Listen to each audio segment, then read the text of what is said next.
In American society, money is a taboo topic. We're taught at a young age it's improper to talk about it, but we're also bombarded with messages about the power and importance of money in our everyday lives. And by not talking about it, we miss out on the skills and lessons we need to effectively understand and financially plan. That changes today. Welcome to Money Tales. Hosted by Sandy Brager and Cami Doder, Money Tales brings more than 35 years of combined professional experience in personal finance to demystify money and demonstrate what it's like to speak openly about personal financial matters. Join us each episode as they interview modern-day movers and shakers about how money decisions intertwine with their daily lives in order to give you better insight into productive financial conversations. Subscribe today and register for our blog Fathom at aspiriant.com/podcasts to increase your money mojo. And now, here's Cami and Sandy.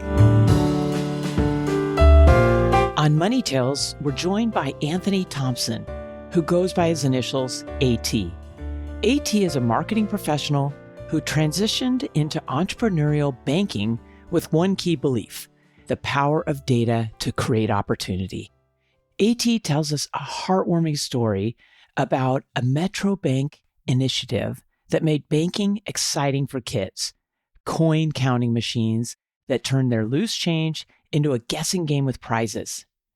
This is a conversation about how small innovations can make a big difference and how AT has brought that mindset into his incredible career evolution. Let me tell you a little more about AT. He is a marketer at heart who believes passionately that profit should be the byproduct of giving the customer a better product, service, or experience. AT has built, scaled, and exited multi-million-dollar fintech businesses in the UK and Australia. He is currently co-founder and chair of Archie, a global growth accelerator for fintechs.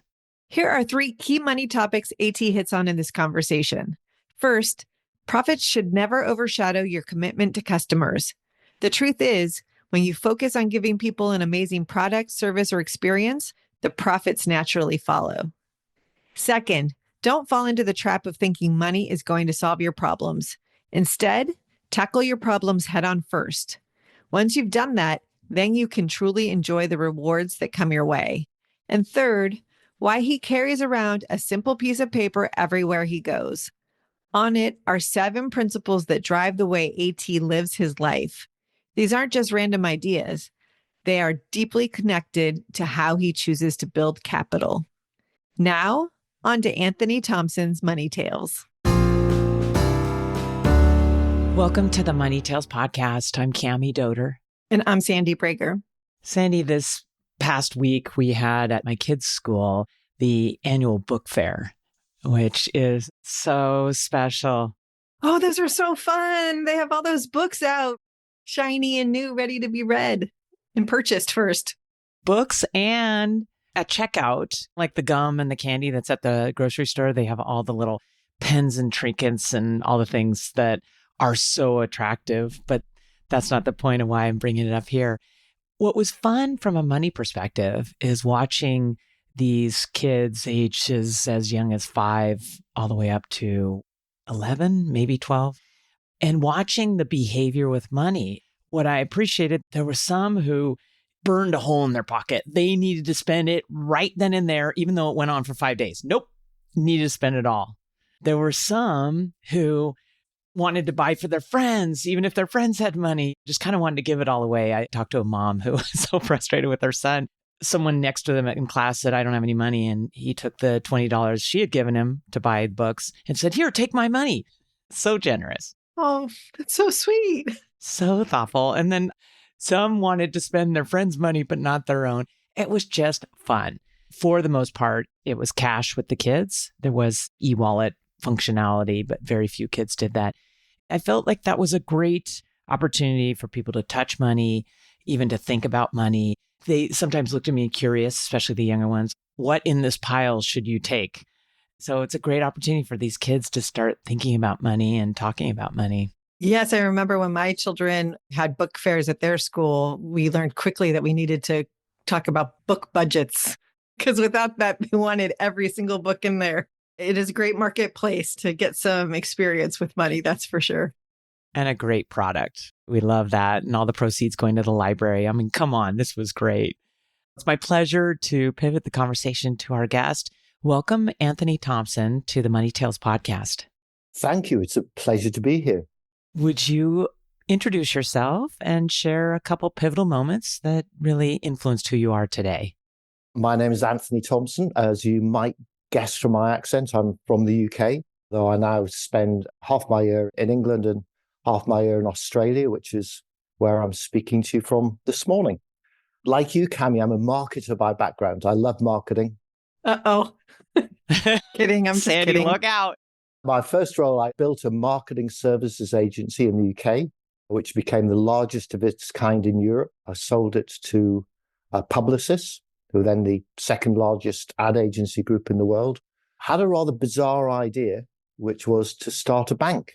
I started a bank, the first new high street bank in the UK for over 150 years, called Metro Bank. Your story about kids and money and coins resonated with me, and hopefully we'll get a chance to come back to that. There was a great Metro Bank story about that. I chaired Metro Bank from 2 people to 3,500 people, $5.5 billion market cap. By 2012, it was clear to me that the future of banking was going to be digital in general and mobile in particular. So I started the first mobile bank in the UK called Athony Bank, which is still going strongly today. And by 2018, I was sitting with my wife in our kitchen in the UK saying, what do we want to do the next 10 years of our life? And my wife said, how about moving to Australia? My joke is I thought she just meant me, but fortunately she meant both of us. So we moved here to Sydney, which is where I'm speaking to you from now. An opportunity arose to chair one of the first digital banks in Australia, which I did, which we built very successfully from half a dozen people to 250 people and sold it to one of the big 4 banks in Australia. I had a huge health scare. Fortunately, all turned out to be fine. Spent a bit of time thinking about what I wanted to do with the rest of my life and just want to work with people I enjoy, with smart people on interesting things. And that's what I'm trying to do. Tell us a little bit about your upbringing and specifically, how did you start learning about money and engaging with money? I grew up in the northeast of England, which is a pretty poor area in the UK. My parents were very working class, didn't have very much money. I was born in the mid-50s. Even in the early 60s, there was still rationing from the Second World War. So it was quite a somber time. There wasn't much money about. I remember saving for, it felt like years, but it was probably just months, to buy my first pair of jeans, my first pair of American jeans. Were they Levi's? They were Wranglers. I couldn't afford the extra, it was probably an extra $1 for the Levi's, and that would have taken probably another couple of months. I bought the Wranglers, but mainly I paid for it because I, around about the age of 10, I guess, started washing cars. I went out, knocked on all our neighbors' doors and said, can I wash your car? I had a bucket and a sponge and I got 10p. It's about 15 cents, probably something like that, a car. I would wash 8 or 10 cars. You worked hard for those Wranglers. Yeah. But I came home with all these coins in my pocket. And that felt like I'd done something, I'd achieved something. And I'd done it myself. And I guess that kind of instilled in me this sense of, I wanted to be my own boss, whatever that was going to look like. And here we are 60 years later. You wanted to be your own boss, like at a young age. Yeah, I think so. It's a funny kind of thing. I've reflected upon it a lot over the years. And I've met many, many people like this. I'm sure you have too, who'd rather work for themselves for less money than they could get in a job just to be in charge of their own destiny. And I remember when I was growing up, my mum was saying, why don't you get a teaching diploma? Because there'll always be a role for teachers. And I said, I don't want to work for somebody else. I want to work for myself. And of course, you don't just work for yourself. You build a team of people around you. And as I've grown older, I've realized just the strength of that and the importance of that and how much I value that. But ultimately, I've always wanted to be in charge of my own destiny. So, AT, when you started your career in marketing, did you start off as an entrepreneur or did you cut your teeth in a role? I had a couple of jobs. Unlike Cami, I'm probably not a very good marketer. I don't believe it for a second. I believe in, for me, marketing is about looking at market data to find an insight that drives an opportunity. I look at a lot of data. I've always looked at a lot of data. And I mentioned Metro Bank. I'd love to tell you the story of the coin counting machines because it plays to your conversation earlier about kids. We put coin counting machines into the branches of Metro Bank. So kids could go in with their handful of coins or their bucket full of coins that they collected, and they poured them into the machines, and the machine counted them and then gave them a little ticket so they could convert that into notes like dollars or, in our case, pounds. And they could play a game. And if they could guess within 10% how much their coins were, they'd win a prize. I would sit and watch these kids playing with the machines. And of course, what all the kids did was pre-count the coins, put them in, guess exactly how much it was, and win a prize. And I thought, this is fantastic. 6, 7-year-old kids, but they've got enough nous, enough intelligence about them to actually figure out how to win. They were learning about money even at that very early age. The reason the bank came about was I'd looked at all this marketing data on banking in the UK, and it's the same in the US. Bear in mind, this is 15, 20 years ago. And what it said was that what matters to customers of banks is value. And the banks themselves perceived this just to mean price, that the price was the only thing that mattered. And we know in our lives that value is more than just price. It's around service. It's around convenience. It's those relationships you've been talking about. It's around trust. Trust is incredibly important in banking. And all the banks in the UK seem to have lost sight of the value argument and thought it was just a price argument. I've seen this in America too.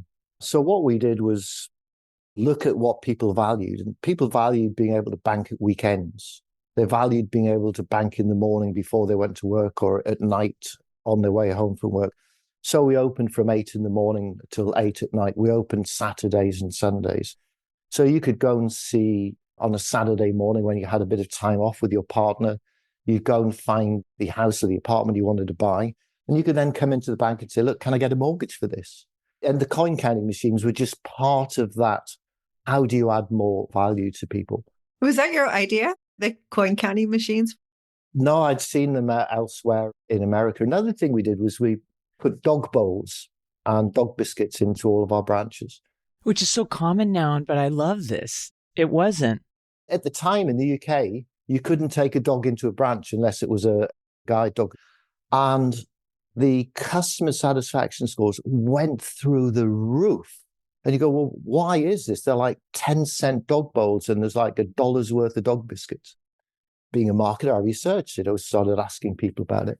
Basically, what they said was, if you don't mind people coming into our branch with dogs and the dog's peeing on the floor or worse, which dogs do, then maybe you care more about us as customers than you do about yourself as a bank. And I know you're dog lovers because I picked it up one of your previous episodes, but it wasn't just dog lovers. Everybody got that this meant we cared about them. And a few years ago, I co-authored a book on the marketing of money. I believe passionately that profit is a byproduct of giving the customer a better product or a better service or a better experience. And if you manage your business well, you will be profitable, but it needs to be that way around. Profit is a byproduct of what you do. I'd seen in so many businesses, in banks in particular, that profit was more important than the customer. And I didn't want this to be the case. So the book was largely about that. And one of the great paradoxes I'd never been able to figure out was, if you ask banks, do your customers trust you? And Sandy, you just mentioned trust a few minutes ago. Banks will say, yes, of course we do. We've got all of this evidence, all of this research, all of this data which says why our customers trust us. Then you talk to consumers or consumer groups and you say, do you trust your banks? And they go, no, of course we don't. And look, we've got all of this evidence here which says why we don't trust our banks. And I was thinking, this can't be right. One of them must be lying to me. But it turns out neither of them are lying. They're both correct. Because psychologists tell us there are two types of trust. There's what's called cognitive trust, which is about competence, and there's associative trust, which is about intent. Cognitive trust is, do I trust you, big bank, that if I pay my salary and at the end of the month, it'll still be there the next day? Yes, I do. Do I trust you, big bank, that you'll pay my mortgage on the third Thursday of the month? Yes, I do. Do I trust you, big bank, that if I go into an ATM and put my card in, cash will come out if I've got it in my account? Yes, I do. So people trust banks to be competent. Associative trust is about intent. Put simply, do I trust you, big bank, to put my interests before your own? And the answer is no, I bloody well don't. So a lot of what I've done over the years is about how can we demonstrate to customers that we do actually put them first, that we care about them. Because I believe that if you do care about customers and you treat them well, profit will be a byproduct of doing that. And of all the metrics that exist to measure, the only two things I care about are customer satisfaction and customer advocacy. So if I've got satisfied customers recommending me to their friends, all of the other metrics will fall out of that. It's interesting that you bring that up, AT, because in our profession, the wealth management profession, that's really important to us too. And we actually have a legal fiduciary duty to put our clients' interests in front of our own, which we think is really important. And we take that very seriously. You're pointing out that many financial institutions do not have that requirement. At least in the United States, they have a whole different requirement to make suitable recommendations, which aren't the same as making the recommendations that are in the client's best interest. So I'm curious, as you move from Metro Bank to Atom Bank and you went to a digital experience, how did you bring this associative trust into that picture? Because when you take out the human element, it can be harder to have that associative trust in place that you've been talking about. I think that's absolutely a great point, Sandy. There's another weird paradox about digital banking, which is if you ask customers of banks, who gives you the best service? You'd automatically think it's the high service banks, the high net worth banks, the private banks, and so forth. Customers say no. In the UK, before Atom came along, it was a bank called First Direct, which is a mobile bank, telephone bank, digital bank. And customers loved it. It always had the highest customer satisfaction scores until Atom came along. I have to get that in. And you go, well, why is that? And the reality is the dirty little secret of banking is nobody cares about banks. They don't care until they care. They care about banking because they have to do banking, but they don't care about banks. All customers want is a seamless, frictionless, painless experience that they can get out of the way so they can get onto the important things in their lives, their partners, their kids, the things that really matter to them. So what digital banks enables people to do is to bank when, where, and however they want. AT, you said something that I'm wrapping my head around, that you were willing to get paid less if you're working for yourself. And I think my husband fits in this as well. Maybe I'm trying to understand him better through you. Why is that? Why do you believe that it's so important to have that control, even if you're going to be paid less? It's a very personal thing, and I'm sure it is for your husband. And there are a lot of people out there who will be listening to this who say, no, I enjoy working for the corporation that I work for. My eldest son has a great job in a publicly listed company, but it's not the most important thing in his life. His partner, his child, his dog, his life outside of work is far more important to him. So he's very happy with that life. For me, work has been such a big part of what I've done and what I've wanted to do for so many years. It's this sense of being a master of my own destiny. I've had some great jobs in the past and I've worked with some great people and learned a lot from them. But ultimately, I feel that I want to be in charge of my own destiny. And touch wood, it's worked out okay. A couple of the things that I've done have done pretty well. But I think even if it hadn't, I still wouldn't be unhappy with the route that I've taken. It does sound like you've accomplished a lot in that vein. And I'm curious, how would you describe your relationship with money today? Very different to my relationship with money when I didn't have any. When I didn't have any, it was like money was so important and material things, signs of success were so important. And as I had some modicum of success, as I started to develop some businesses, and I'd start to buy the things that I thought were so important to me, I realized that they were transitory, they were illusionary. You buy your first Ferrari and you go, wow, I've got a Ferrari. But then after a few days, a few weeks, a few months, feelings gone. Well, maybe I should buy another Ferrari. All of those feelings are illusory. You've got to figure out what's important to you in life and what matters. And money itself doesn't matter. It's just, as my mum used to say, it's just a tool to be able to do other things. I read the letters of Seneca recently, the Roman philosopher, and he said a great thing. He said, don't go on holiday to change the way you feel, because all you're doing is taking the baggage that you've got to another place. Change the way you feel, then go on holiday. And I thought, in a sense, that applies to money. Don't think that money's going to solve your problems. Solve your problems first, and then enjoy the money in the appropriate way thereafter. Really well said, AT. You shared one of our lines around money is money a tool? What is it? How do you define success? It's about life. It's about relationships. My wife, my kids, our pets. If you asked my wife, it would be the other way around. It would be the kids, then the pets, then me. Ultimately, it's all about relationships. What's really important to me is having people, particularly young people, understand what money is. There's some research in the UK, horrifying research, which says that for credit cards, young people think the higher the interest rate, the better. And you go, that's really frightening. There are obviously a lot of young people who really understand money, but there are an awful lot of people who don't understand money, who are frightened of money. When I started Atom Bank, I thought, if Atom Bank were a person, who would it be? It's an old sort of marketing game you play. What are the anthropomorphic qualities? What are the human qualities you would associate with that particular brand? So I thought, for Atom, it's got to be somebody young, somebody born in the digital age, somebody who understands and lives in a world of social media. I'm a visitor to this world. You need somebody who's grown up in this world. For some reason, I thought of will.i.am. will.i.am's a 7 times Grammy Award winner. He's a very famous musician, but also very involved in tech. Got in touch with him, told him about Atom. He loved the story, and he joined as an advisor to the board of Atom. A couple of years later, he and I become friends over the years. I said to him, what made you join Atom? And he said, I loved your approach to money and having people understand money.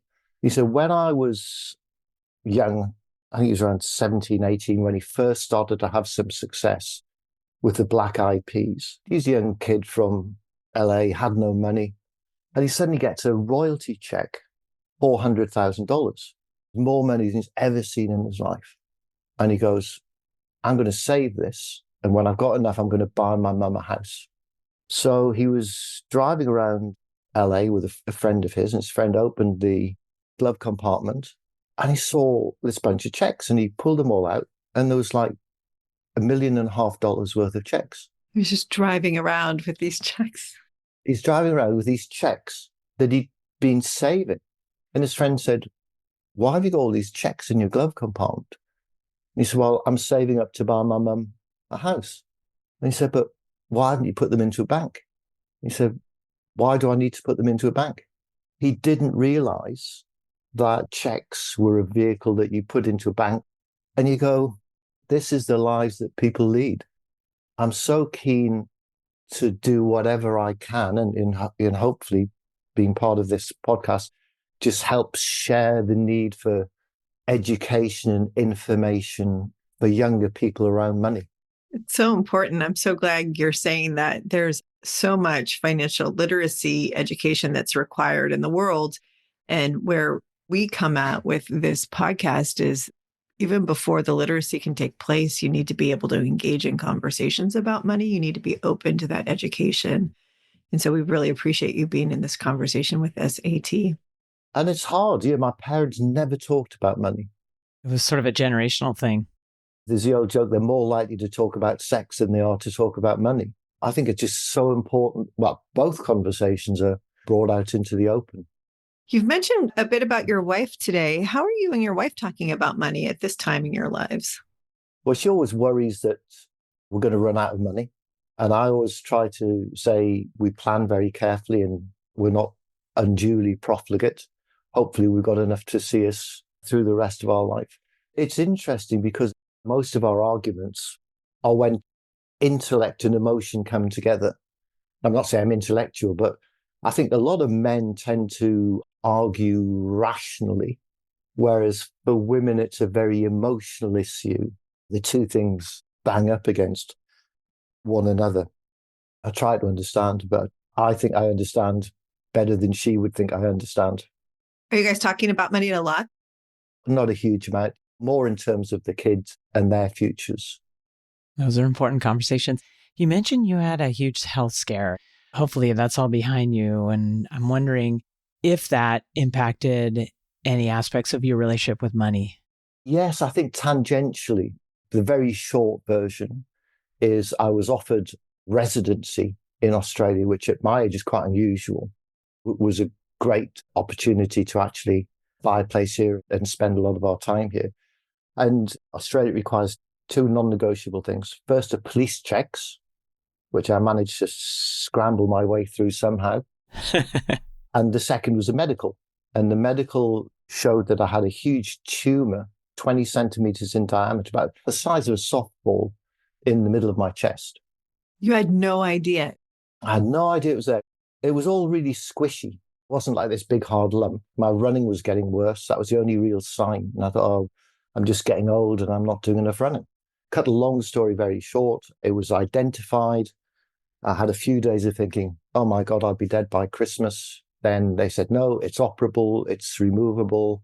It was taken out and it took me 6 months to recover, but absolutely fine today. It was a big operation rather than a serious operation. To your point, I did spend a lot of the time that I was convalescing thinking about what did I want to do with the rest of my life. I might not have had one at that point. I was very fortunate that it was operable and that I'm okay. Your listeners won't be able to see this, obviously, but I'm reaching down. You can see my backpack, and I'm taking out a piece of paper, which I carry with me everywhere, on which I wrote the kind of 7 things that were going to drive the way I lived the rest of my life. They're not really just about money, but I'll read through them very quickly and you'll get a sense of where money fits in. I'll show you guys so you can see it's actually a real piece of paper. I only paper from the Four Seasons Hotel in Bahrain. So I either wrote it there or when I stole their notepaper, I wrote it at a later date on their notepaper. And it was, what do I want to do? It's first, work with people I like and respect. Secondly, only do something that's mentally stimulating. Third, profit as a byproduct of creating a better product, service, or experience. Fourth is create capital value. Fifth was build a team that can deliver without me. Sixth, be in control of my own destiny. I think we've heard that one before. Then seventh, work-life balance, family come first. It's beautiful. And I love you got to the essence of it. There it is. The only one might take some explanation is create capital value. You guys will know this from all of the work that you do in your advisory work, that you don't really become rich by earning income. You become rich by creating capital. And a lot of what you guys will do, I'm sure, is about how do you create capital for the long term for your clients. I'd much rather work for no money and create some capital, which is taxed at a more reasonable rate in the UK, currently 20%, than work for income and pay tax at 50%. So that was the explanation behind that. So AT, you carry that list around with you. How often do you pull it out and read through it? I pull it out a lot. My main business today, I have a couple of roles. I sit on the board of a bank in the Middle East. I sit on the board of a finance company here in Australia. I sit on a green finance business in the UK. About a year ago, I co-founded and chair a business called Archie, which is about helping early stage fintech businesses to scale. How can they scale rapidly? And again, that's a subject for another separate podcast. But we talk and we offer our services in exchange for equity. So there's an alignment between what we do and portfolio companies we might work with. When I sit down with the founders of businesses that we may invest our time and experience in, I'll pull out this list and say, look, have you created your own? What's important to you? Why are you doing this? I don't want you to copy my list. I want you to create your own list. But I want you to have a vision for your business, an understanding, a North Star of where you're trying to get to. Because if we're going to work with you guys for a number of years, we've really got to be aligned on these vision and values. So yeah, it comes out a lot, which is why it's all so crinkly. It's wonderful. I love that. I actually love that it is all crinkly and not some laminated, beautiful piece. It's alive there. I think occasionally about maybe I'll add something to it or change it in some way. But so far, it's served me well. A.T., this has been a very enriching conversation about money. Tell us, what's your next money conversation going to be? And who is it going to be with? Probably one of the founders of one of the businesses that we'll work with. I do believe passionately that profit is a byproduct of doing something well. I talk to a lot of entrepreneurs. I speak at events. I love speaking to school kids or to university kids, often about they want to be an entrepreneur. And they're so desperate to succeed. I probably deflate them a little bit, but there's that great quote from Warren Buffett when he was interviewed by Jeff Bezos. And Jeff Bezos said to him, "You're the richest man in the world," or he was at that point. And you tell everybody how you make your money. You're absolutely open. You tell people the deals that you do, why you're going to do them, what underpins them. How come everybody else isn't as rich? And as Warren Buffett said, nobody wants to get rich slowly. Everybody wants to get rich quickly. Well quoted. I'd love to claim the credit for it. So conversations will be with prospective portfolio companies, with founders of businesses, at schools, colleges, events. So important. Thank you for doing that. As we were talking about, financial literacy is so important. We learn in different ways. A.T., where is the best place for our listeners to find you? In the waves in Sydney? I'm usually the one falling off the surfboard. Easy to spot. I'm on LinkedIn. I'm on most of the social media channels. Happy to, when we send out the information about this, add an email address onto the bottom of it. That's wonderful. And thank you so much for sharing your story and connecting with us in this really special way. Oh, it's been such fun to talk to you guys, and all power to you. I think what you're doing is fantastic. Thanks for listening to the Money Tales podcast. If you've enjoyed this episode, share it with someone you think would benefit from listening. And leave us a review on your favorite podcasting platform. Your ratings and reviews help more people find our podcast. If you're inspired to gain clarity and peace of mind about financial matters, don't hesitate to reach out to our team at Aspirient. Go to aspirient.com/start a dialogue. Or you can email Sandy and me at podcasts@aspirient.com. See you next time.